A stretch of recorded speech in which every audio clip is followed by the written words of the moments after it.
งเวียงจันทน์ต้นทางนะเพื่อนเพื่อนว่าไม่ได้ขาดเป็นบอดพี่น้องได้ค่อยๆไปแม่ความว้าทุกไปจังใดแล้ววันนี้คุณน่ะพ่อแม่พี่น้องเฮามาแต่ทางนครหลวงเวียงจันทน์นะแล่นรถมาทางแขวงเวียงจันทน์เนี่ยได้ระมัดระวังเด้อเฉพาะรถใหญ่นะเนาะเส้นทางนี้มัน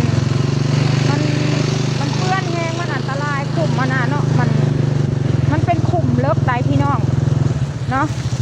ฝากด้วยความเป็นห่วงเป็นใยพ่อแม่พี่น้องบางคนแล่นรถแล่นไว้หนนะเนาะไปเจอสภาพการแบบนี้หนนะโดยบ่ทั้งสติหนนะพี่น้องเนาะมันจะเกิดปัญหาขึ้นมาแล้วมันจะยากเนาะคนน่ะเลิกแพ้เลิกว่า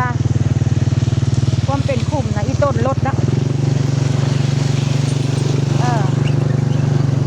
เนาะเตือนพ่อแม่พี่น้องประชาชนบ้านเฮาดังนครหลวงเวียงจันทน์ที่ว่าแล่นทางนี้บ่ถนัดทางหนนะเนาะฝากเด้อพี่น้องเด้อระมัดระวังเด้อกายบ้านให้ย้อนมาเนาะทางไปทางบ้านเกินที่นะทางเปื้อนแห้งอันตรายแห้งพุ่นนะ